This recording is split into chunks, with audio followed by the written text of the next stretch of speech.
So, you think if the Browns lose on Sunday, Kevin Stefanski's job is in question, right? Well, they don't see you nodding. I know that a lot more people are on YouTube. You got to say it. Yes. Okay, it's radio. I'm sorry. I didn't mean to be mean-spirited, but there's a lot of people watching on YouTube, but still. You believe that his job's in jeopardy. If you were to make that decision, do you give Jim Schwartz a whirl? Not because of the experience, not just because of the experience. But did you see that there's Titans situations going on now? The Titans fired their coach. Yeah. And there's been a little bit of talk. Like, they asked Albert Breer about it yesterday on Afternoon Drive. And it's been a bit of a consideration. Like, well, his family's still in Nashville, which I didn't even realize.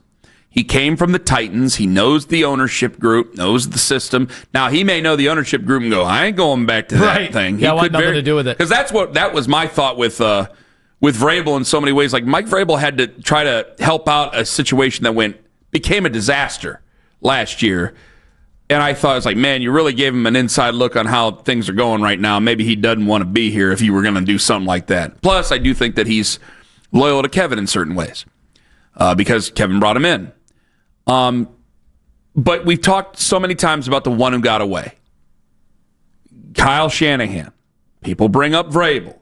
Bill Callahan is an offensive line coach. Nobody said anything about him as a head coach. You want to do it. You want to see what Jim Schwartz gets out of the guys?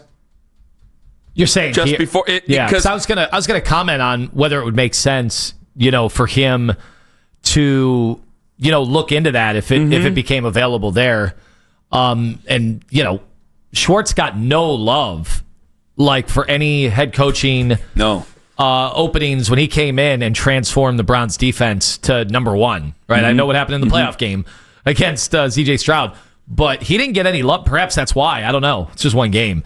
But he got no love. I thought he was going to get head coaching. Some would sniff around Jim Schwartz, and we didn't hear anything resembling that. So he's 59 now, and I think we all know where the Browns are probably going to be after next year as well. So even if he kept the job here, like, you know what I mean? If he had the opportunity, I think he'd have to pursue it if he ever wanted to be a head coach again.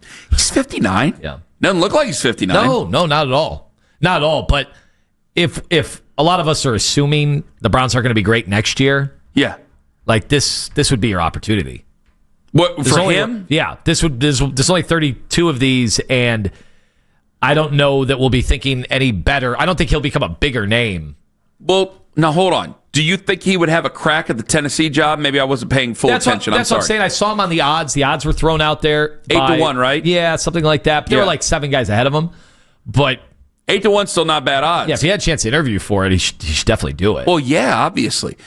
Now, I think if Tennessee was an option, if you had your choice, like, say he was the interim for the rest, say they did something drastic, they fired Kevin, and he were the interim for the rest of the year. Now there's familiarity. I don't know how successful you are. Yeah. Maybe he wouldn't want to be interim or something like that. Maybe that would be part of it. Yeah. You know what? Somebody did. A couple of weeks ago, I talked to somebody who said they thought Jim Schwartz might actually decline if he were offered interim coach. And then it's like, well, who do you go to? Well, because you get a little bit of it. Bubba would be the next one. There's been more. It would probably be Bubba, because you got to think about the interim classification. For a guy a certain age, you can get the interim stink on you in a way, where if, like, things don't go well for the rest of the year, like, Greg Williams did a good job the rest of 2018 when he was the interim head coach. That was a good, solid head coaching job. Then we turned out we hired the wrong guy underneath him. But and maybe he wouldn't even have been a great head coach for him. I'm not sure. That's not what I'm advocating. But so many times it's like, if you guys know you're dead in the water and you're just the interim head coach, well, that might just kill your opportunities right there at 59 years old. I don't think being the interim coach of the Browns would get in the way of Tommy Rees or Bubba Ventrone. Not only that, I will tell you this, that somebody like Jim Schwartz, who's been around the league, is respected and everything, if he thinks that ownership, or he would know, if ownership or management dictated some decisions that Stefanski was against, that'd be another reason why Schwartz would be like, I am not. I do not put this on my resume. And that could be pretty telling. Like, if Stefanski were let go, if they were to lose, I knew we're doing a lot of hypotheticals, but whatever. Nobody seems to want to talk about the Miami game. If he were let go, Stefanski... Well, the only conversation people have about the Miami game is if they lose, who has to leave town. Yeah. People are true. talking about if they lose on Sunday... People called it a loser leaves town match. Yeah, Mike McDaniel... Is that how we want to bill it for the rest of the week? Oh, I've seen it. I wouldn't take credit for it. I've already seen it all over the internet. Like that yesterday, yeah. If he were let go, Stefanski, after this game this week, and Jim Schwartz declined to be the coach, then I think that would be pretty telling that there's a big fracture, that management, ownership, coach, not on the same page at all. I think you're probably right about that. Because how can I not think that when I told you an hour ago about what I think about, again, you got 2 Super Bowl winning head coaches saying this about your trade. How on earth could Kevin not? I mean, Kevin could, but how would Kevin not feel the same way? You started your season with a guy, the veteran out of everybody. He wanted Kenny Pickett. They traded away Kenny Pickett. You still had Joe Flacco. You just traded away Joe Flacco. By the way, now you're left with nothing. If anybody your wants game to plan say, says that you've not trusted him. The other thing is Dylan part of this, Gabriel, I'm talking about. And I did want to mention this. Everybody said, well, it can't be worse than how Flacco is playing. Guys, that was wrong. It got worse. And I warned everybody it could get worse, and it got worse. What Gabriel gave you on Sunday, I know he didn't have any help, either did Flacco. It was worse. Are you blaming that on Dylan Gabriel? No. I'm just saying it got worse. It did. I warned everybody that it could get worse, and it did. It got worse. 216-474-0092. David in Cuyahoga Falls. You're next up on the Fan. Hello. Good morning to you, fellas. Listen, Stefanski has to go.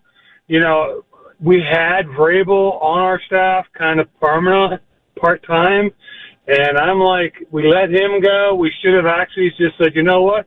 We got this guy. Let's let this guy go now. The other thing is, 2 other words, is John Gruden. Hold on, before you get to Gruden, do you think, because we're going to be faced with this, especially in 2 weeks, we're playing New England on the road. We're probably going to be the size of the point spread is probably going to get bigger. Their second-year quarterback is playing really good football. Neither of us thought that Vrabel would have even he would have rather gone to New England under almost every circumstance, wouldn't he have? Like, how would you have gotten him? No, I don't. I disagree. He's an Ohio boy. Yeah, honestly, if this would have been thrown at him, I don't think he'd have any regret at all. I mean, I totally disagree. I think he's been living in New England. I totally 100% disagree. Okay, well, let's back up and talk about John Gruden then. Okay, what about him? Another Ohio boy. I mean, listen, we got to start where. Well, we can't just take guys. Well, wait a minute, David. We can't just take guys. Ohio guys isn't. I mean, that's a nice thing for fans, but that isn't an end all be all. I mean, there's been plenty of guys from Ohio who haven't been very successful. Well, honestly, you know what? I'm just getting tired of outsiders not coming through. Yeah, I'd rather have someone inside that tried. I mean, listen, I've been a Browns fan for 60 years. For 60 years, I've watched this stuff, and it's just getting to where I'm almost to the point where I'm thinking about starting to root for Steelers. Oh, come on! I want a winner. I want to start. You can't turncoat if you've been a Browns fan for 60 years. You got to see it through to the end. You've waited this long? Yeah, exactly. You can't go to the Steelers if you've been doing. Buddy, if you were 35, if you were 40. If you were 45. Anything past 50, no. Nuts. I mean, there's been plenty of guys from Ohio who haven't been very good coaches. Or players, whatever. Does you want Urban Meyer? Urban Meyer's from Ashton Beulah. Do you want to give her? Oh, well, I think at this point, a guy like David's going to want anybody. You want but Rob Chudzinski? Kevin Stefanski. Bring him back. Rob Chudzinski's from here. I'm not saying the other name. Somebody said Bobby Knight already, right? Yeah, technically, yes. Not for the Browns job. Now, he was born here. Was he buried here? And did he tell everybody face down, or was he buried on his back? I know where you're going with this. There you go. I know where you're going with this.